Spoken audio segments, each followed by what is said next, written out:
Olá, conselheiros, conselheiras. Sejam muito bem-vindos a mais um episódio do nosso podcast Os Conselheiros, que vai ao ar todas as segundas e sextas, às 20 horas, aqui pelo nosso canal no YouTube e também pelo Spotify, trazendo sempre um convidado, uma convidada, empresários, executivos, conselheiros, para compartilhar conosco um pouco da sua história de vida, seja pessoal como profissional, para que eu e você possamos tirar insights, aprendizados sobre erros, sobre acertos e para que a gente possa aprender um pouco mais sobre os nossos convidados que estão aqui conosco. Se é a sua primeira vez aqui conosco no canal, eu te convido a fazer a sua inscrição, ative o seu sininho aí para que você receba as próximas publicações, o aviso das publicações. E se você gostou também desse episódio, considere curtir, comentar e compartilhar com outras pessoas que também possam fazer sentido receber esse conteúdo. Junto comigo aqui, mais uma vez, meu querido amigo Udo. Tudo bem, Udo? Tudo bem, Marcelo. Obrigado por mais esse podcast. Estamos direto aqui, né? O Farias esqueceu da gente. É eu e você e eu. E vamos em frente. E nós aqui estamos aprendendo aqui, né? A cada encontro. É aquilo que eu falo, Marcelo. Cada podcast é uma aula que a gente tem aqui. Com certeza. Lifelong learning. É isso aí. E hoje não vai ser diferente. Quem que nós estamos trazendo aqui como convidado ou convidada? Olha, hoje a gente tem um convidado bastante especial, né, que eu admiro muito, que é o nosso amigo Carlos Moreira. Carlos, seja muito bem-vindo. Obrigado pela sua disponibilidade em compartilhar aqui a sua trajetória profissional. Estamos ansiosos por conhecer um pouco mais do amigo. Seja muito bem-vindo. Eu que agradeço o convite, né, e a parceria que a gente está sempre costurando com a Board Academy. É um prazer estar aqui com vocês e poder compartilhar com a audiência uma trajetória simples, mas bastante marcante que temos para apresentar. Carlos, é um prazer, um privilégio ter você aqui. A gente no informal ou fora das câmeras, né? Eu tenho o hábito de chamar de Carlão, então me permita aqui nessa intimidade, porque a ideia do podcast é isso, uma conversa entre amigos, né? Bem leve. Então, Carlão, seja muito bem-vindo aqui ao nosso podcast. E já para começar o nosso esquenta, eu queria que você contasse de onde você é, cidade, origem familiar. Conta para a gente ali o começo de infância, quantos irmãos, né? Depois passando aí pela parte acadêmica, como você escolheu a profissão, que talvez não seja a profissão de hoje, a mesma que foi na época da graduação. Conta para a gente um pouco desse início. Eu vou um pouquinho para trás, né, desse início, né? Eu sou filho de imigrantes portugueses. Eu sou a primeira geração de brasileiros da família materna e paterna. Seus pais vieram casados ou se encontraram aqui? Não, meus pais casaram em Portugal. Meu pai veio primeiro para o Brasil em 1961. Minha mãe já estava grávida do meu irmão, né? E ela veio em 1963, depois que ele se estabeleceu aqui, né? Então, sendo a primeira geração de brasileiros, né, a gente abre uma porta internacional na família Moreira e na família Amorim, né? Meu pai, quando ele chegou no Brasil, logo ele se instalou na casa do tio da minha mãe, que já morava aqui no Brasil, só que ele tinha um problema com álcool e um dia, alcoolizado, colocou ele na rua. Imagina, um imigrante recém-chegado no país, jovem, né, com 20 e poucos anos de idade. Quem tinha um problema era o tio. O tio. Pegou e expulsou meu pai da casa dele e, de repente, ele estava no meio da rua com a mala, né? Então, ali já começou uma contaminação de DNA de aceitar desafios, né? Então, o primeiro desafio foi onde eu durmo. E agora, né? E agora, o que eu faço? Então, começou dessa forma e aí ele trilhou a carreira. Lá em Portugal, ele já era vendedor. Ele vendia cintos e carteiras. E veio para o Brasil e continuou fazendo a mesma atividade. Só que ele se destacou bem porque eu lembro de criança que ele sempre chegava em casa com um prêmio. Ele estava sempre entre os 5 melhores vendedores. Ele ficou numa única empresa 30 anos vendendo. Então, vendas era uma coisa que estava no sangue, né? Não poderia ser diferente. A mamãe, enquanto o papai viajava, e era incrível, porque meu pai viajava ao interior de São Paulo e o norte do Paraná de ônibus. Uau! Com 2 malas gigantes, com os mostruários, com as carteiras, com os cintos, que ele tinha que chegar no cliente, abrir a mala e apresentar o produto. Então, espírito de guerreiro, aquele espírito aventureiro, aquele espírito que desbravador, desbrava, né, mesmo, é uma coisa impressionante, né? E a mamãe segurava a casa na costura. Ela recebia famílias muito ricas, faziam vestidos fantásticos. E ela na costura. Até, inclusive, para que a audiência dê um pouco de risada, um dia, eu muito pequeno, a cliente chegou em casa e a minha mãe não tinha terminado o vestido dela. Ela falou assim, Carlinhos, lá em casa Carlos é o pai e eu sou o Carlinhos. Carlinhos, atende a porta, porque eu não posso atender essa cliente agora, que eu não terminei o vestido dela. Eu abri a portinha, falei assim, olha, minha mãe mandou avisar que ela não está. Então, imagina a cara da minha mãe, né? Então, coisas pitorescas de criança, mas a gente sempre conviveu com esse lado guerreiro, tanto da mãe como do pai, né? Quantos irmãos? São um irmão mais velho, que é português, e uma irmã mais nova. Sou o filho do meio, né? Tenho 2 filhos com a Maria Cristina, né? O Leandro mais velho, o Daniel mais novo. 2 netas do Leandro, né? Do casamento do Leandro, a Milena e a Isabelle. Palmeirense roxo. Todo mundo tem. Mas, para contradizer, né, o lado do Palmeiras, eu nasci na Penha, na Zona Leste. Quer dizer, pelo nascimento eu deveria ser corintiano. A influência exatamente. local ali, né? Mas eu não fui contaminado pelo vírus. Esse desvio de rota. Esse desvio de rota que aconteceu, né? Então, e nós ficamos lá na Penha até eu completar 4 anos, quando minha mãe mudou para Pinheiros. E nós moramos em Pinheiros até 6 anos de idade. Com 6 anos de idade aconteceu um fato muito interessante. A minha avó tinha mania lá em Portugal de abrigar pessoas que tinham uma necessidade de dormir ou não tinham local para dormir. E ela sempre foi muito solícita nesse sentido. E aqui no Brasil tinha um patrício muito bem de vida. E aí minha avó pediu para esse patrício emprestar um dinheiro para o meu pai comprar uma casa. Porque até Pinheiros a gente morava de aluguel. E esse patrício emprestou 100% do dinheiro sem assinar um papel. No fio do bigode. No fio do bigode, porque era o genro da dona Idalina. Veja o prestígio, né? E quando eu assisti o podcast do Humberto, ele falou muito de probidade, de ética, né? E isso é uma coisa também que eu trago comigo, que eu não abro negociação para isso. Simples assim. Então isso veio também no DNA. Feito isso, mudamos para onde? Para a cidade Dutra, Interlagos. E lá começou uma história bastante interessante, porque eu fiz o primário, o ginásio, que hoje é o ensino fundamental, numa escola estadual. Não foi escola particular, uma escola estadual.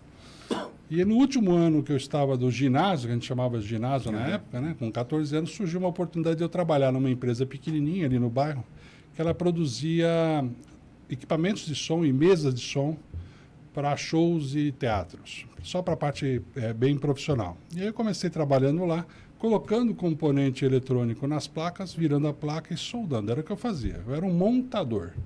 Trabalhava das 7 da noite às 10 da noite, 3 horas por dia. E isso, quantos anos você tinha? 14 anos de idade. 14 anos já. No ano seguinte, como eu já gostei da eletrônica e fui contaminado pela eletrônica, eu fui fazer o curso técnico de eletrônica. Então, eu trabalhava de dia nessa mesma empresa, estudava à noite. Só que um detalhe, a empresa ficava na cidade Dutra, Interlagos, e a Escola Técnica Oswaldo Cruz ficava no final da Angélica, perto de São João. Nossa Senhora. E eu todo dia Sem essa facilidade de metrô e trem de não hoje. tinha, não existia. Era ônibus, então eu pegava o ônibus até ali atrás da Fundação Getúlio Vargas, da 9 de julho, e dali eu ia a pé, Paulista e Angélica, estudava, subia Angélica, Paulista, atrás do MASP, descia, pegava o ônibus e ia para casa. Todo dia. Isso foi durante 2 anos, que foram assim, o primeiro e o segundo ano. No segundo ano, eu fiz uma entrevista numa empresa e fiquei muito chateado que eu não fui selecionado. Só que, por coincidência, um dia voltando da escola, subiu o cara do RH no ônibus. Eu fui, sentei do lado dele e falei assim, eu sou o Carlos, você lembra de mim? Ele falou, lógico que não. Eu participei de um processo lá para a produção dos equipamentos de som da ACAI, que a Brasway produz, pererei. Eu queria saber por que eu não fui selecionado. Ele falou assim, me liga amanhã que eu te digo. No dia seguinte eu liguei para ele e ele falou assim, olha, você foi muito mal na prova de transformador. Mas eu comentei com o encarregado que você teve a audácia de me questionar no ônibus e o cara que nós tínhamos selecionados, ele não passou na experiência. O encarregado quer te conhecer. Olha só. Aí fui entrevistado, comecei a trabalhar na Brasway. Na Brasway, eu comprei uma motoquinha. Então, com 17 anos, eu andava com uma RD50, uma cinquentinha. Cinquentinha. E aí eu usava a RD50 para ir para a escola e para voltar para casa. 2 tempos ainda, hein? 2 tempos. Imagina, né? Eu não era tão pesado como eu sou hoje, mas ela sofria um bocado, porque já era grande, né? Já era alta, né? Mas, enfim, e arriscando, né? Porque sem habilitação, né? Sem nada, e indo e voltando todo dia da escola. Bom, depois da Brasway, perto da fase do Exército, eu fiz um processo seletivo na Ford Brasil, aquela fábrica que foi fechada recentemente. Porque eles estavam trazendo uma linha nova de produção, os robôs tal, eles precisavam de técnico em eletrônica. Como eu estava no último ano, falei, vou para cima, né? Vou para cima. Fui muito mal na prova. Por quê? Porque a prova foi de elétrica e não de eletrônica. Eu não entendia nada de elétrica, eu só entendia de eletrônica. Eu fui para cima do cara do RH de novo, visto o que tinha dado certo na Brasway. O gerente de RH também chamava Carlos, ele falou assim, Carlos, eu vou te dizer, você foi muito mal na prova. Eu falei, mas fizeram uma prova de elétrica, eu sou eletrônico. Me aplica uma prova de eletrônica que você vai ver o resultado. Então tá bom, senta aí, eu já volto. Veio, trouxe uma prova de eletrônica, fiz, tirei nota 9,5. Aí o encarregado ficou meio sem jeito, falou, cara, fizemos um processo errado, né? Aí, só que eu estava perto do alistamento militar. Ele falou assim, tá tudo certo para você começar, você só precisa do carimbo vermelho no seu alistamento militar, dispensado por excesso de contingência. Falei, deixa comigo que eu vou atrás. Cara, infernizei sargento, tenente, capitão, fui parar na mão de um major. Expliquei a situação para ele. Ele virou para o assistente e falou, carimbo vermelho para o rapaz aí. Carimbou vermelho, me dispensou, peguei a moto, eu fui direto para Ford, no dia seguinte já estava na integração. Então, a minha vida foi meio assim, meia de ir para cima. Relatei isso aí em fases no livro O Conselheiro, mas é muito pitoresco. Bom, passei na integração, primeiro dia, o que acontece? O encarregado vai dar uma volta no setor que eu ia trabalhar e abre um desenho A0 com um diagrama elétrico de um quadro. Falei assim, o que você está entendendo desse diagrama? Eu falei, nada. Eu sou eletrônico, eu não sou elétrico.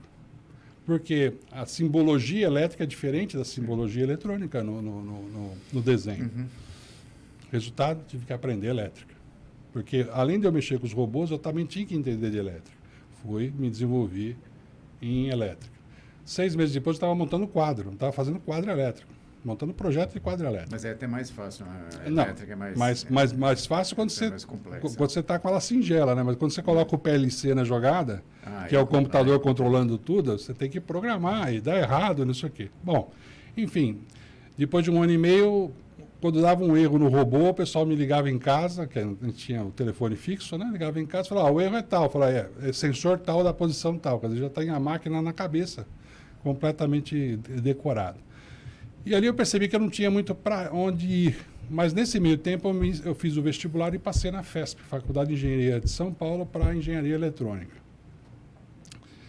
E eu estava no 2º ano da FESP, abri um processo seletivo, que eu era da unidade de pintura, eu cuidava dos robôs de pintura. Uhum. E abri um processo seletivo na montagem, na área 3, para trainee de engenheiro eletrônico. Eu fui e me candidatei. Fiz, não passei, não fui escolhido. Fui para cima do superintendente da área, falei assim, eu quero saber o que aconteceu, porque para mim é melhoria contínua, não tem jeito. O que eu errei para não errar de novo? Uhum. Eu vou te falar, mano, não fala nada para ninguém, nós escolhemos o filho de um gerente. Olha, espectador, se tem uma coisa que te deixa para baixo é você escutar uma frase dessa, que você não foi preterido porque um privilegiado pulou na sua frente. E aí eu desacossei, falei, não quero trabalhar mais nessa empresa.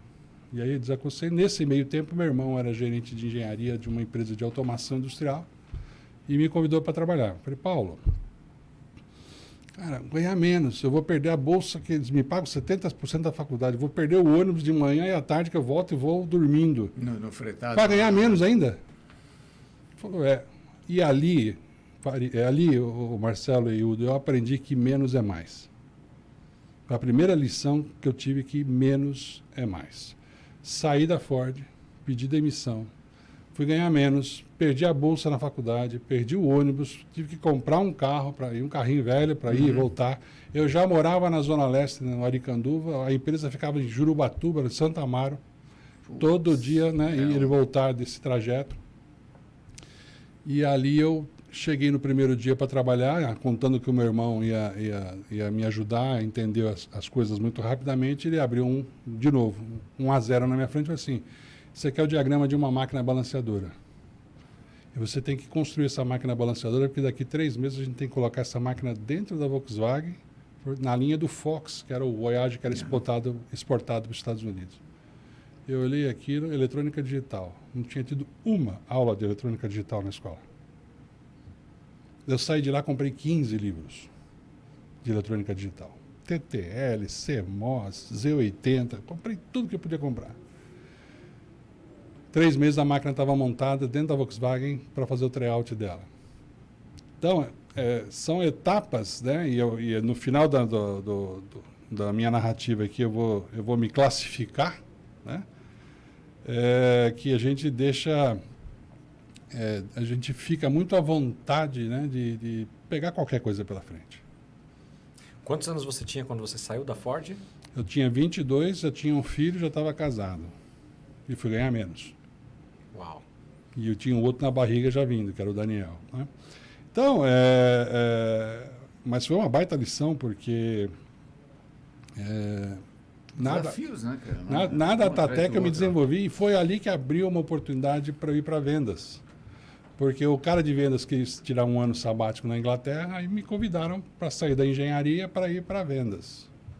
E aí eu fui para vendas. Foi aí que começou a minha carreira de vendas. O que eu vendia? Eu vendia algo que eu não conseguia mostrar para você. Eu vendia um sonho. Eu vendia e falava: "Olha, eu vou automatizar essa sua máquina, ela vai ficar mais produtiva e você tem que acreditar em mim." Foi a melhor escola de vendas que eu poderia ter. Porque vender algo que não é tangível é muito difícil. E fiz boas vendas e fiz bons negócios. E na Datatec eu me desenvolvi bem. Bom, saindo da Datatec, eu fui para a Embracon. Aí eu coloquei o pé em telecom. E nunca mais eu tirei o pé do segmento de telecom. A Embracon fabricava alguns equipamentos que duplicavam o par trançado de cobre. Você colocava 3, 4 telefones no mesmo par trançado. E ali eu fiquei 6 meses, trabalhei com um gerente fantástico, o senhor Alírio, aprendi com ele coisas maravilhosas. Ali eu aprendi o poder do relacionamento, porque ele conseguia fazer coisas que nem o dono da empresa conseguia fazer, pelo relacionamento que ele construiu com os presidentes de Telesp, Telerge, Telemig. Uma vez aconteceu um fato que estávamos ele e o dono da empresa, o presidente da empresa, no corredor da Telesp. Nós passamos em frente a uma sala e o cara gritou lá de dentro: "E aí, tio Alírio, não vai me cumprimentar?" Ele voltou: "Ô, meu menino", tal, que tinha uma voz meio grossona, era meio impostado: "Meu menino", tal. Era o presidente da Telesp. E o dono da empresa ficou para fora, e eu junto com o dono. E ele lá dentro, porque ele conheceu o cara quando era estagiário. Então, ali eu tive uma aula de relacionamento. O que é você ter relacionamento? E isso não está em lugar nenhum, Não está em livro nenhum. Nenhum manual você vai encontrar isso, né? E aí, saindo da Embracon, eu tinha um problema sério, porque a Embracon tinha um problema de liquidez muito profundo, não pagava o salário em dia e tal. E eu, cara, trabalhar, eu tinha conta para pagar, não tinha jeito. Aí comecei a procurar, achei uma empresa a 2 quilômetros da minha casa, do grupo Alcatel, chamava Saftinif, né, do grupo Alcatel. E fui lá para vender bateria portátil.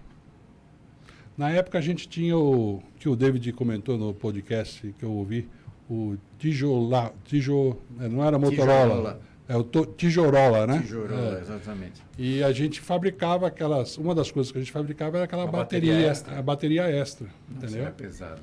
Meu Deus do céu. E a gente tinha fábrica de célula, a gente fabricava a célula que estava dentro daquele pack, né? E eu cheguei lá, aquele monte de catálogo.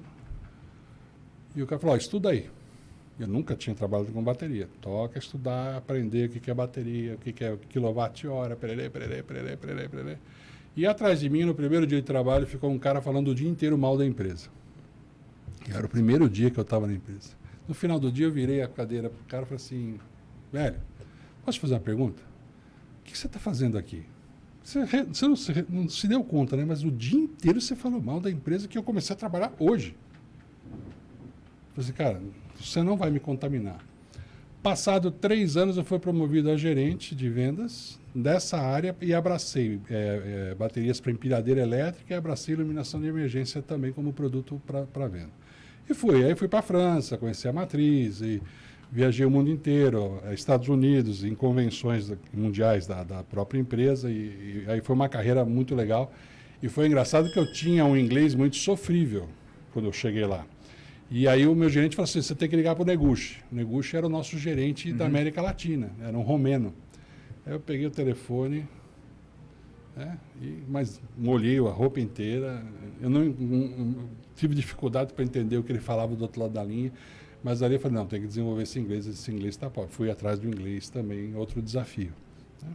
Então, no grupo Alcatel, na Saft, mais uma vez no ramo de telecom, atuando num grupo muito forte, que era Alcatel Alstom. Na época o grupo, a holding em cima era Alcatel Alstom na área de energia. Eu tinha um colega que foi contemporâneo na época de estágio da empresa, que tem o mesmo sobrenome seu, e ele foi para Alcatel. Alcatel, né? Ion Moreira.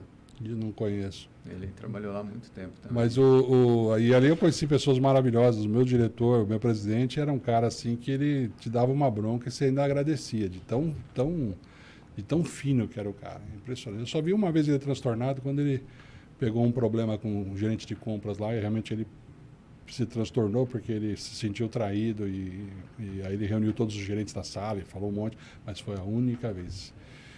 Então eu tive pessoas muito boas na minha carreira. Pessoas excelentes que me empurraram sempre, né? Bom, quantos anos? Isso eu já estava com quase 30, né? Mas quantos anos passou nessa empresa? 7 anos. 7 anos. 7 anos lá, né?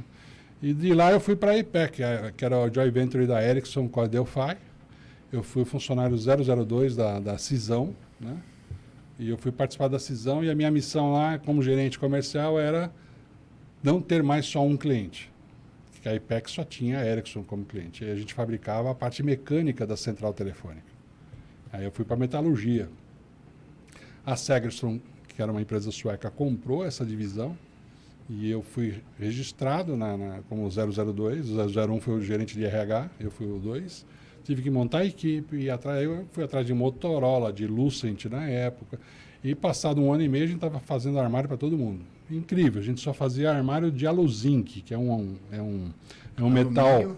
Aluzinc é o metal zincado, né? Tanto é que ele não pode ser soldado, ele só pode ser parafusado, porque senão você perde a proteção anticorrosão. E para a Motorola e para a Lucent, a gente teve que desenvolver a competência de armário de alumínio. A gente nunca tinha soldado armário de alumínio. Então foi uma correria. Mas esse pessoal da Motorola e o pessoal da Lucent ajudou muito, porque eles queriam um produto nacional. E a gente fabricava para a Ericsson, então era um baita cartão de visita. Feito isso, lá eu fiquei só 1 ano, porque tinha uma decisão que eu tinha que tomar, que era mudar para São José dos Campos, e a minha esposa não queria, na época, mudar para São José dos Campos, e eu tive que tomar a decisão de não continuar lá. Com muita dor no coração, porque era uma baita empresa. Foi a primeira vez que eu fiquei desempregado 6 meses. E aí, nesse período de 6 meses, eu sou uma pessoa muito controlada financeiramente, eu estava vendo meu dinheiro acabar e eu tinha uma prestação de uma casa própria que eu tinha comprado, que era, na época, R$ 1.200 de parcela. Em abril, eu liguei para o banco e falei assim, olha, em maio eu vou estar inadimplente. Falou assim, quando você estiver inadimplente, você me liga de novo, porque da forma como você está hoje, adimplente, eu não tenho nada para fazer com você. Falei, caramba, eu estou ligando antes para dizer que eu vou ter um problema e os caras não querem escutar. Não querem escutar. Mas, enfim, quando o dinheiro ia acabar em maio, arrumei uma nova colocação numa empresa americana chamada Scientific Atlanta, telecom também. Mas a Scientific Atlanta fabricava produtos para redes HFC, redes de TV a cabo. Claro, NET, todo esse pessoal era cliente nosso. E foi um baita trabalho porque ali eu comecei. Na IPEC eu já tive contato com o board. Eu pulei uma parte importante. Na IPEC, eu participei de uma reunião de board e eu fiz a minha apresentação comercial para o conselho. Quando eu sentei, o controller foi fazer a apresentação financeira dele. E eu estava sentado e olhando o vice-presidente financeiro mundial, assim, meio nessa direção, e o cara fez uma conta de dividir e falou para o controller, abre esse número. Cara, naquela época não era PowerPoint, era transparência. E aquele cash flow cheio de número, ele foi buscar um número ali. Eu fiquei assim, cara, como é que esse cara descobriu, né? E estava errado o número, tinha um problema no número e tal. Quando foi na hora do almoço, sentei do lado dele e falei, você vai desculpar, tem que te perguntar, como é que você achou esse problema no meio daquele mar de número? Ele era bem gordão, deu uma risada, o restaurante inteiro olhou pra gente, falou assim, indicators. Foi a outra lição que eu tive com relação a indicadores. Ele fez uma conta e estava fora do indicador o resultado. Aí Chamou a atenção. Chamou a atenção e estava errado realmente. Então, ali eu fui fazer uma pós de finanças. Eu falei, não, eu tenho que entender o financês. E ali eu comecei minha carreira, quer dizer, eu pus o pé na água, que nem eu faria só, né? Em finanças ali. Eu falei, não, isso aqui é fantástico, é lindo. Eu vou criar, aprender isso. Eu vou criar um parênteses aqui, porque esse ponto que você está trazendo ele é muito importante. Na verdade, você trouxe um outro antes, que eu vou pegar o gancho então dos dois aqui agora. Muitos profissionais, executivos especialmente, ou ex-executivos, nos procuram aqui na Board Academy querendo uma carreira de conselheiro, né? Trilharam aí uma carreira bem sucedida no quesito executivo e aí vislumbram dar sequência nisso através do conselho. Porém, nem todos que chegam aqui chegam com uma formação que antigamente a gente diria generalista, hoje a gente fala nexialista, né? O que eu quero dizer com isso? Tem algumas pessoas que passaram 30 anos na área comercial, outras 25 na área financeira, outros na industrial e assim por diante. Na carreira de conselho, nós precisamos ampliar nossa caixa de ferramentas. Eu não posso, porque eu trabalhei 30 anos em finanças, lá na reunião de conselho só tratar dos assuntos pertinentes a finanças. Quando a empresa for falar de ambiental, olha, esse assunto eu não sei, então não vou participar, tá, pessoal? Quando for para falar de uma estratégia de marketing, não, isso aqui não é minha praia. A gente precisa ampliar o nosso conhecimento, o nosso arcabouço aí de ferramentas. E você trouxe dois pontos importantes aqui. Um deles, que passou meio que despercebido lá atrás, foi quando você falou assim, eu precisei desenvolver o meu inglês.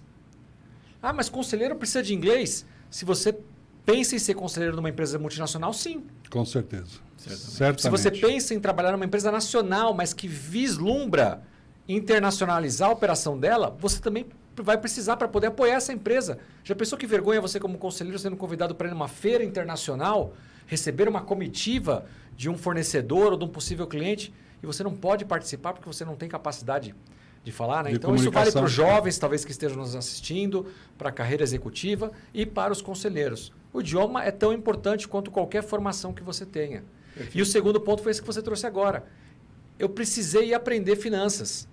Tem muitos alunos, né, interessados em serem conselheiros que não têm um background em finanças. E o que o conselheiro faz se não ajudar a empresa a ter melhores resultados? Como é que uma empresa vai ter melhor resultado e eu vou poder ajudar ela, Udo? Se eu não souber olhar o que é um DRE, vai falar de EBITDA, o quê? Lucro líquido, cash flow. Parece que está falando em inglês, né? Aí junto o inglês com tá mesmo. Não, tem que trafegar por aqui.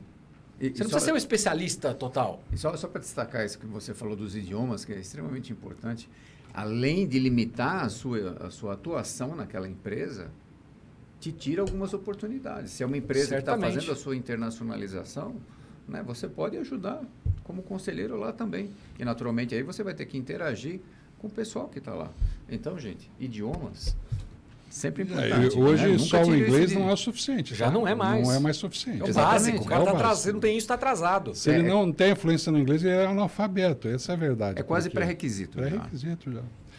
E aí, na Científica Atlanta, eu participava todo mês, eu ia para os Estados Unidos, que a gente tinha que defender os projetos numa reunião de gerente de produtos, junto com o presidente da empresa. Então, a gente fazia reunião com cada gerente de produto. Ou seja, numa rede de TV a cabo, existem vários produtos até a casa do assinante. Então, eu pegava desconto em cada gerente de produto, ia para uma reunião de board, junto com o presidente da empresa, fechava a margem total do negócio e ali ele me autorizava a apresentar a proposta para o cliente. Então,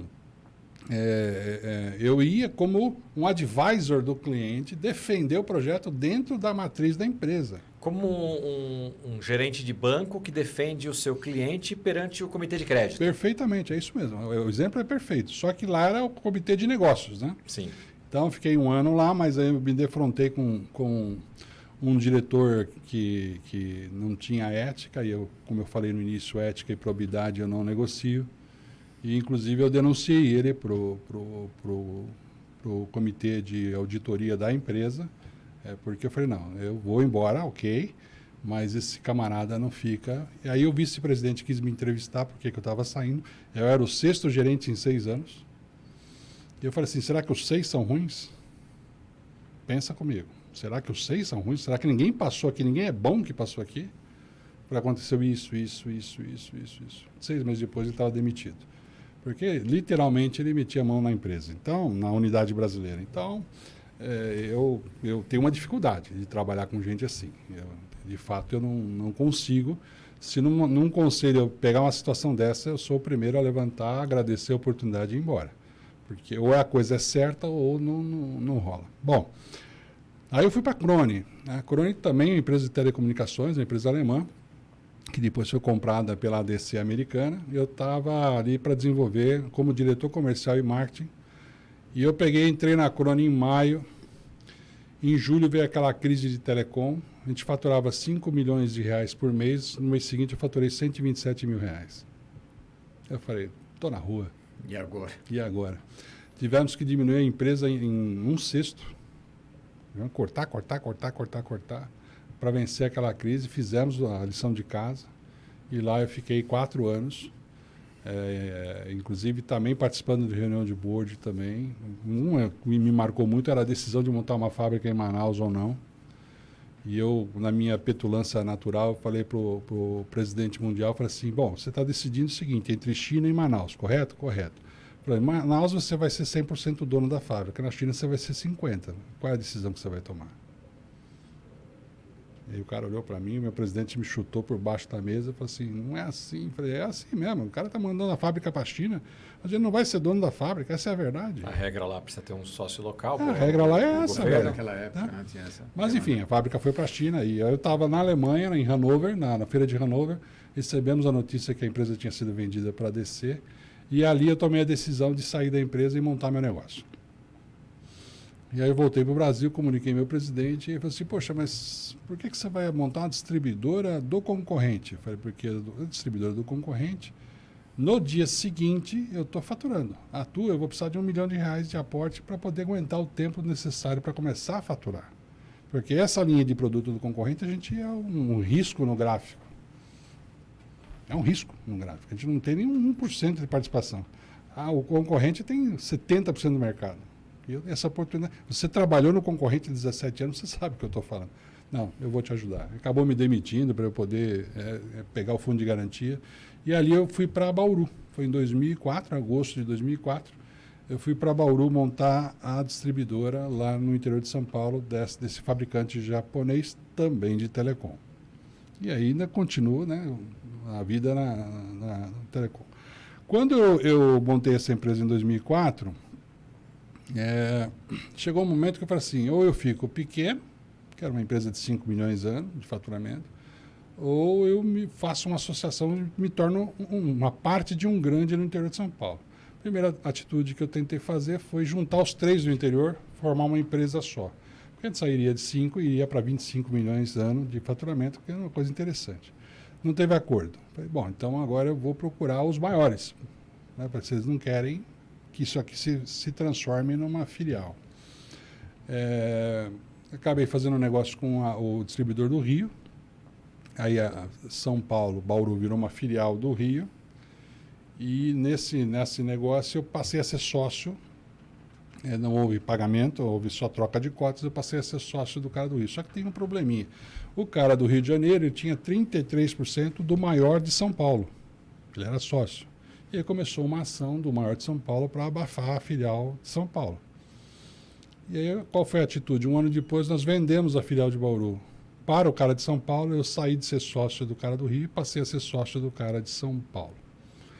Quando eu entrei lá com uma recomendação, porque como a empresa do Rio tinha 33%, ela colocou o controller para comandar os negócios. Só que o sócio majoritário, ele boicotava o controller literalmente. Só que quando eles foram comprar a minha empresa, que a gente foi fazer associação, o controller não acreditou que uma empresa de 5 milhões tinha o nível de governança que eu tinha lá. Ele pedia isso, está aqui. Pedia aquilo, balanço, DRE, DMPL, demonstração de fluxo de caixa. Tudo que ele pedia, eu apertava o botão e mandava para ele. Falei, não, cara, o cara pegou o avião e veio ver em Bauru. Mas não é possível que tenha uma empresa no Brasil desse tamanho, com esse nível de governança. E qual foi a minha missão quando a filial foi vendida? Você vai ter que implantar essa governança lá nessa empresa de São Paulo. Então, eu cheguei lá como CFO, empresa grande, comecei o processo de implantar, só que também fui boicotado pelo majoritário, até que depois de 2 anos e meio, eu percebi que não ia ter espaço ali e voltei para Bauru, para comandar, né, a unidade de Bauru, mas na verdade eu falei, eu preciso sair desse negócio aqui, porque tem muita caveira enterrada, eu não estou afim de ficar carregando essas caveiras nas costas. Aí eu montei a Morcone, a consultoria, em 2015. E ali em 2015, 2016, eu fiquei atrás das cortinas estudando o mercado. Falei, o que eu vou fazer? Muito conhecimento que eu tenho, muita experiência que eu tenho experiência comercial, tenho experiência em finanças, tenho experiência em contabilidade. Cara, não vou morrer, não vou levar isso para o caixão, vou vender isso aí. Né? Eu montei a consultoria e comecei nesse trabalho de outubro de 2015 a visitar empresas e falei, cara, minha missão é melhorar a vida financeira das empresas bagunçadas. Implantar esse modelo de governança dentro de um modelo de pequenas empresas. De lá para cá, ou seja, eu parti do zero de novo, montei uma empresa do zero e hoje eu vivo dela. Então, é mais um desafio vencido. Né? Mas o mais gostoso disso tudo é você ver o resultado nas empresas onde você atua. Né? E aí, você pega uma empresa com 16 mil assinantes e entrega ela depois de 2 anos com 31 mil assinantes. Você pega uma empresa, essa mesma empresa que valia 1, quando eu entreguei a empresa ela valia 8. E foi vendida nessa proporção, depois que eu saí. Então isso é entrega de resultado de fato com governança, ou seja, com os critérios de governança. Então, isso é uma satisfação muito grande, né, Carlos? Cara, uma realização. Udo, não tem dinheiro que pague isso. Não tem. E hoje eu estou desenvolvendo o mesmo trabalho em outras empresas. Sou conselheiro, já terminei o trabalho de advisor e fui para o conselho. Então hoje estamos fazendo o conselho trabalhar como conselheiro. Participo de comitês também, que para mim os comitês fundamentais são de auditoria, o de finanças de investimento e o de pessoas. No mínimo, qualquer governança tem que ter esses 3 comitês na estrutura de uma empresa que comporta esses comitês. Né? Mas a auditoria, com certeza, qualquer empresa tem que ter, do seu nível necessário. Né? E por isso que essa trajetória toda me veio... eu nunca me esqueço, Marcelo e Udo, quando eu via a primeira fala do Farias, eu falei, esse cara não vai convencer, o Carlão. Lá vem. Mas quando ele fez o Masterclass, eu assisti o Masterclass, eu falei, cara, isso aqui tem verdade atrás disso aqui, vou dar corda. E fui dando corda, fiz o starter, aí, falei, não, isso aqui é sério. Isso aqui não é picaretagem, isso aqui é coisa muito fundamentada, muito séria. E eu me identifiquei com o propósito, porque é exatamente o propósito da Board Academy é o meu propósito, levar a governança para as empresas pequenas e médias, para que elas cresçam estruturadamente. E como é que eu me defino nessa história toda? Um nexialista com abordagem holística. Porque se eu consigo, né, telecom, bateria, metalúrgica, fábrica de queijo, eu consigo entrar nessas empresas e entender muito rapidamente como elas funcionam, não tem dificuldade nenhuma de participar de qualquer conselho. É aquilo que a gente fala, né? Entender de negócio, né? Não do negócio. Não do negócio. Do negócio você vai precisar de um tempo para entender, às vezes processo produtivo, alguma coisa do mercado relacionado, mas do negócio, de negócio como um todo. Mas, Udo, eu vou te falar, o maior desafio ainda é das 3 esferas que eu sempre desenho para o meu cliente, pessoas, dinheiro e cliente. Ou seja, não existe empresa sem pessoas, não existe empresa sem dinheiro, não existe empresa sem cliente. O maior desafio é pessoas. Com certeza. Principalmente a patologia da teimosia. E eu batizei teimosia como excelpatia. O cara cria as planilhas Excel, ele busca mostrar o resultado que ele quer ver, só que aquilo não é verdade. E você fica ali tentando mostrar para ele que ele está no caminho errado, que aquilo não vai dar resultado, que a empresa vai ter problema de liquidez, o caixa vai secar. E ele continua no excelpatia ali, vivendo aquele excelpatia como se fosse uma verdade absoluta. Essa é o trabalho do dia a dia em qualquer empresa, nas empresas que eu participo hoje. Tem uma empresa pequenininha, lá de Bauru, uma distribuidora de produtos congelados, que são pai e filho. O pai é de uma teimosia ímpar. Problema de liquidez séria, caixa negativo, imposto atrasado, enfim, o desastre anunciado, né? E eu lá, tal, conseguimos deixar R$6.000 no caixa. Com R$6.000 no caixa, ele já achou que já podia botar um produto novo em linha. Falei, velho, vamos lá. Qual é o tamanho do mercado? Ele queria colocar carpaccio. Ele é um congelado de pescado, ele queria colocar carpaccio. Falei, qual é o tamanho de carpaccio em Bauru, do mercado de carpaccio? Ah, não sei. Eu falei, como você acha que carpaccio vai dar resultado? Ah, é meu feeling. Olha, eu vou te dizer duas coisas. Na justiça, está cheio de gente com feeling, empresa falida, e no cemitério a mesma coisa. Então, se você quer seguir algum desses dois caminhos, fica à vontade. Mas eu não sei por que eu pago você para dar palpite. Falei, acabei de ser chamado de palpiteiro. Eu virei para ele e falei assim, se fosse uma época mais antiga, eu tinha fechado o computador e ido embora. Mas a idade nos traz duas coisas importantes, serenidade e sabedoria. Eu vou interpretar esse seu comentário como um desafio. E vou provar para você que eu não sou palpiteiro. E estou lá até hoje. Então, quer dizer, é esse o desafio das pessoas, de você mudar a cabeça, o mindset das pessoas, do empresário.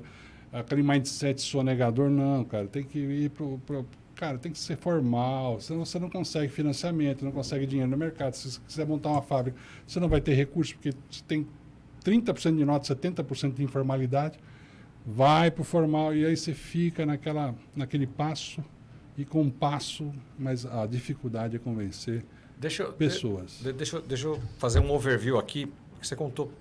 A gente nem deixou ele beber água, né? Porque ele foi falando da história. Então, acabou a água só para recapitular aqui, para ver se a minha linha do tempo está correta. Começa por conta do trabalho ali, naquela montagem ali de placas eletrônicas, escolhe ir na época colegial, hoje ensino médio, fazer um curso técnico de eletrônica, começa a trabalhar mais ou menos nessa área, né?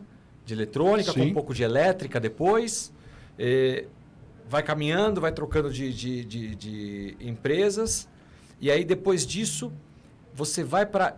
Como é que você faz esse pulo para finanças, ou teve algo antes de finanças, comercial? Não, agora eu perdi aqui. Vamos lá. Eu cheguei no terceiro ano de engenharia elétrica, que era modalidade de eletrônica, e decidi que não queria ser engenheiro. Parei o curso. E eu fiquei 7 anos sem estudar. E quando eu vi esse evento do vice-presidente financeiro da empresa sueca, eu falei, cara, eu preciso mergulhar nesse mundo. Aí eu fui buscar a graduação em administração de empresas e fui buscar as pós-graduações todas em finanças. Eu só fiz uma especialização em marketing na SPM, por conta da atividade comercial, mas eu foquei mesmo em finanças. Eu quero entender contabilidade, eu quero entender cash flow, eu quero entender business plan, eu quero entender todo esse financeiro da vida. Foi aí que eu pulei. Ou seja, estando na Saft e Alcatel, eu fui para a graduação, porque eu fui promovido a gerente, não tinha nível superior. Eu falei, não, agora chega, né? Eu tenho que buscar. E fui para a pós-graduação logo em seguida. Então, foi nesse período que eu pivotei, né, de comercial para financeiro. Quando eu montei a empresa em Bauru, cara, você é tudo, né? Você é comercial, você é financeiro, você é o cara que corta o cabo, você é o cara que tira a nota, você é o cara que entrega o cabo. E assim vai. Mas é bem aquela visão holística que você tem que ter do negócio, né? E saber, lógico, você não vai ser especialista em tudo, mas você tem, né, aquele bom senso, aquela noção para você orientar, né, as decisões, as ações, enfim. É isso. O primeiro mês da minha empresa eu faturei R$120 mil. Eu entreguei a empresa com 5 milhões ano. Então, teve um crescimento, ela tomou corpo. Logo no começo, era uma casa grande, eu morava num quarto da casa. Então, quer dizer, você sai de ser um diretor comercial de uma multinacional alemã, que depois virou americana, para você dormir dentro de um quarto da empresa que você montou. E você não tem mais o staff atrás de você para fazer as coisas, você tem que fazer tudo, inclusive o cafezinho. O staff está na sua frente no espelho, né? Não, e outra, você tem que lembrar que o banheiro tem que ser limpo de vez em quando. Então você está vindo limpa banheiro. Se nós temos aqui empresários que se identificam com essa história que o Carlos está contando agora, coloca aí no chat do YouTube o seu comentário. A minha empresa, eu estou nessa situação. Porque nós da Board Academy, os conselheiros formados aqui na Board Academy, estão justamente à disposição da sua empresa para ajudar você a dar o próximo passo, né? Para que a sua empresa cresça, se fortaleça. Áreas que precisam talvez ser automatizadas, né? Hoje com os avanços tecnológicos, para que você, como esse sócio fundador da empresa, possa também ter tempo para a família, tempo para a parte estratégica, sair um pouco do operacional, né? E os conselheiros visam não suprir esse braço seu no negócio, mas te ajudar a olhar o negócio de uma forma diferente, né, Udo? Trazer boas práticas. Sim. Porque o empresário, o cara sabe melhor que isso, né? Que qualquer um. Quando começa o negócio, o cara faz tudo. A gente está focado ali na produção, vendas, faturamento, né? A qualidade do produto. Só que, né? E principalmente hoje em dia, as coisas estão acontecendo de uma maneira muito rápida. Então você tem que ter alguém que te ajude também a olhar por cima do muro da fábrica também, né? Da empresa que você criou, para ver o que está acontecendo aí fora e trazer o que é necessário para dentro. Eu não consigo esquecer o podcast do Walter Longo, né? Que onde ele fala assim: se você acha que ter um conselho é caro, você vai descobrir o quão caro é não ter um conselho. Essa frase que ele falou é... Ou seja, você que acha que não precisa de conselheiro, mas você já pediu orientação para o seu gerente do banco, você já pediu orientação para um amigo seu, mas entenda o seguinte: gerente de banco não é conselheiro. Seu amigo não é conselheiro. Conselheiro é aquele que tem compromisso com a sua empresa, que está ali para fazer sua empresa alavancar, crescer, olhar para fora do muro.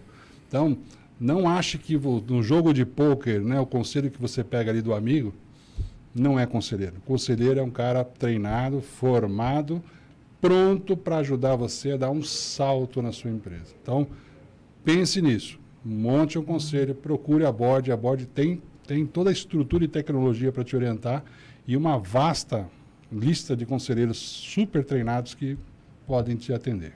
Você tocou num ponto interessante, porque não basta ter uma experiência profissional de larga data. O conselheiro ele também precisa buscar formação para justamente complementar aquilo que ele na carreira dele não passou às vezes, né? E aí, então, você que é empresária, na hora de pensar em contratar um conselheiro, busque um conselheiro certificado. A Board Academy, como o Carlos disse aqui, tem diversos conselheiros que a gente pode recomendar com diversas experiências, mas todos certificados. Então, nós ficamos aqui à sua disposição. E eu queria desculpa. Pode falar. Não. Eu só queria chamar a atenção para uma coisa. Você que está nos ouvindo, né, e pensa também em fazer a transição. Na Board Academy, né, ele não vai te dar só a formação, né, a questão das boas práticas, das melhores práticas, enfim, dos conceitos, mas também a parte prática e outra coisa, a desenvolver os seus soft skills. Porque enquanto empresário, enquanto executivo, você tem um mindset. Quando você vai atuar como conselheiro, você precisa mudar essa sua abordagem. É muito importante essa mudança e você não pode pensar num conselho com o chapéu de executivo. Perfeito. Com certeza. Não pode. Eu ia pegar esse gancho para te perguntar, quando você deixou a área comercial para ir para a área financeira e em determinado momento a área financeira para se tornar um consultor, essa chave já teve que sofrer um ajuste aí, né, como consultor. E depois agora para a carreira de conselheiro, mais uma ainda. Mais uma ainda. O conselheiro, ele não é... Por que quando você olha o organograma, você vê o conselho em cima e a diretoria executiva embaixo, por que chama diretoria executiva? Porque ela executa o que o conselho determina, traça, desenha. Então, mas o diretor executivo ele é subordinado ao conselho? No conselho consultivo, em pequenas empresas, não. Mas numa empresa de maior porte, ele é subordinado e ele executa aquilo que o conselho determina. Então, forma um grupo de 3 pessoas. Você, o seu sócio e um conselheiro. Começa assim. Aí você vai pegar gosto e você amplia isso. Mais uma vez, se você acha que é caro ter um conselho consultivo, você vai descobrir o quão caro é não ter esse conselho consultivo. Não passe por essa experiência. Carlos, como é trafegar entre o chapéu de consultor e o de conselheiro? Quais são as principais diferenças de um para o outro na sua percepção? O consultor, ele orienta, ele dá direção, ele às vezes executa alguma coisa ou outra para mostrar como faz. Ele é um doutrinador, ele é um mestre, ele está ensinando. O conselheiro, ele faz boas perguntas para que o empresário possa pensar se aquilo que ele está, aquela decisão que ele quer tomar vai estar certa, vai estar errada ou vai dar um bom resultado ou outro. O conselheiro não executa, ele não pega na mão, não deve pegar na mão. Às vezes, numa empresa muito pequena, uma startup ali no início, talvez alguma coisa você tenha que se envolver, mas em filosofia, o consultor, ele opina e o conselheiro faz boas perguntas. São coisas diferentes. Você trouxe um ponto interessante, né, que o Udo já tinha comentado agora há pouco, que o conselheiro, ele não é aquele que só vai numa reunião mensal para olhar, é importante ele conhecer de números, mas ele não vai lá, ele não é auditor, ele não vai lá para olhar os números do mês anterior.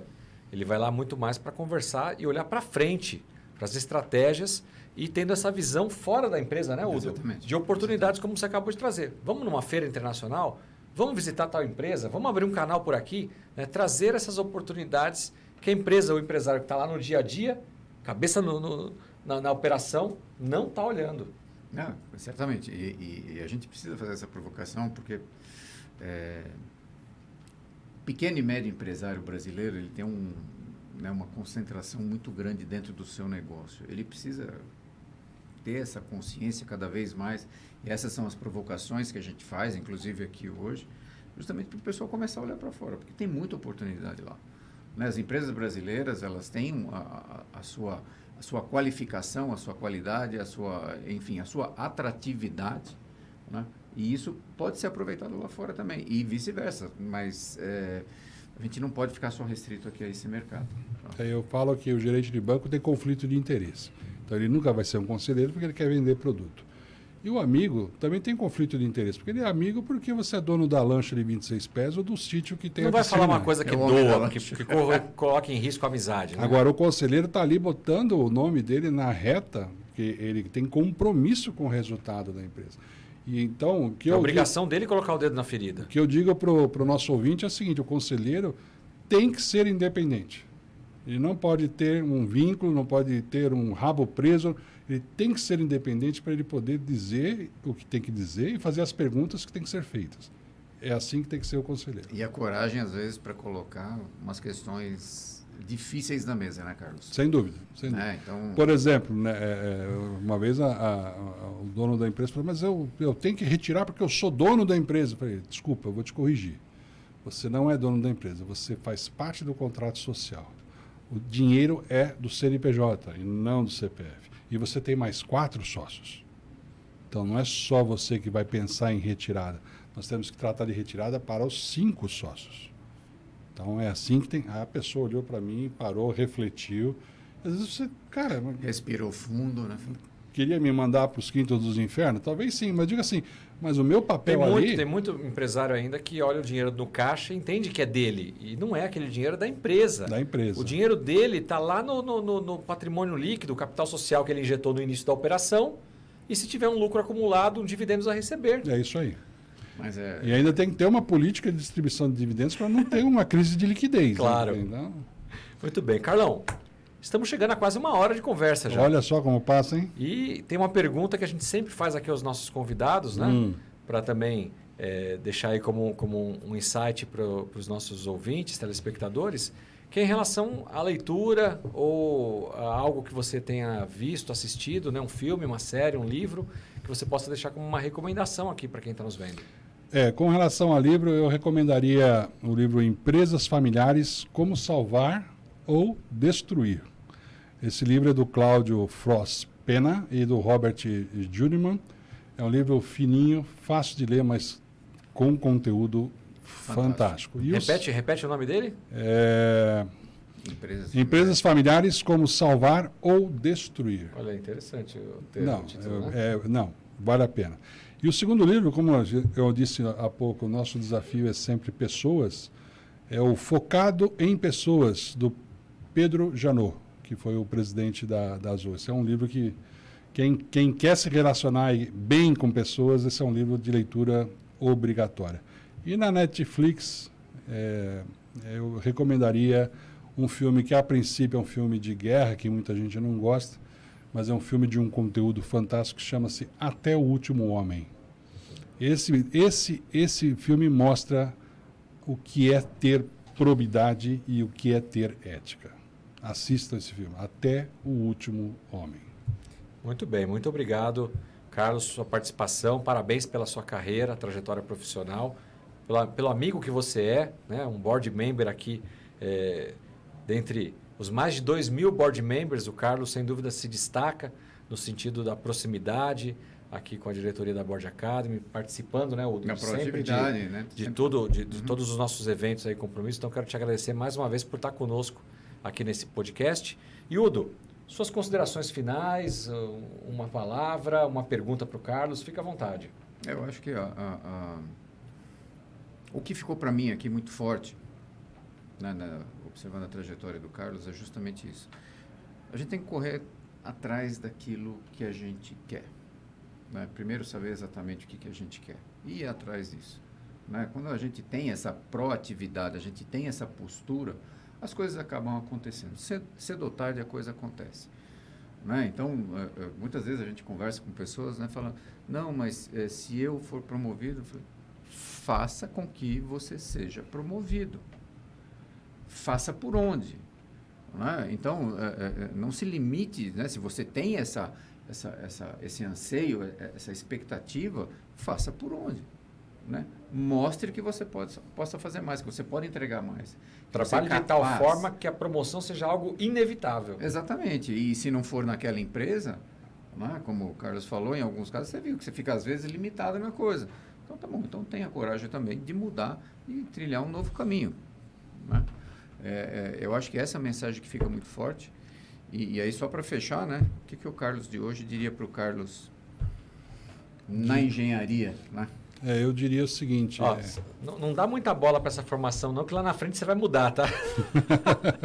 Não, eu diria... Defendeu o meu, pô, sou engenheiro, pô. Não, eu diria o seguinte, para o Carlos dos 18, 19 anos, né, eu daria o seguinte conselho. Faça um teste vocacional, porque quando eu fui fazer administração de empresas, eu me apaixonei. Quer dizer, eu devia ter feito administração de empresas lá com 18 anos. E segui uma carreira de engenheiro motivado pela eletrônica, enfim, envolvido com a eletrônica. Mas será que eu queria ser engenheiro? Eu segui no 3º ano, sem DP em nada, parei o curso e falei, não quero ser engenheiro. Meu pai ficou muito bravo comigo. Então, o conselho que eu dou, antes de você abraçar a sua profissão, faça um teste vocacional para saber se realmente você vai ser feliz naquele caminho que você deseja trilhar. Né? Eu acredito muito nisso. E outro conselho que eu daria é o seguinte, apaixone-se pela mulher que vai viver com você, mas planeje as coisas. Não faça as coisas sem planejamento, porque tudo acontece bem, graças a Deus, mas são coisas que se antecipam que poderiam ser melhor planejadas. Então, esses são os 2 conselhos que eu passo para os nossos ouvintes. Eu vou pegar um gancho nisso que vocês dois trouxeram sobre a questão da carreira e trazendo aqui para a nossa carreira de conselheiro. Tem muita gente que está aqui nos assistindo e está naquele momento da carreira que todos nós ou passamos ou iremos passar. Tá, cheguei ou não cheguei aonde eu queria, onde eu imaginava na minha carreira executiva e estou vendo que daqui a pouco é hora de me aposentar. Ou porque a empresa vai me convidar para sair, ou porque eu já não tenho mais a mesma predisposição ali de todo dia estar numa carreira executiva, que nós sabemos o quão sacrificante ela é. Né? E estão olhando o mercado para avaliar as opções. Alguns vão ser professor de um MBA, outros conseguiram juntar um patrimônio e vão viver de renda, de aluguéis.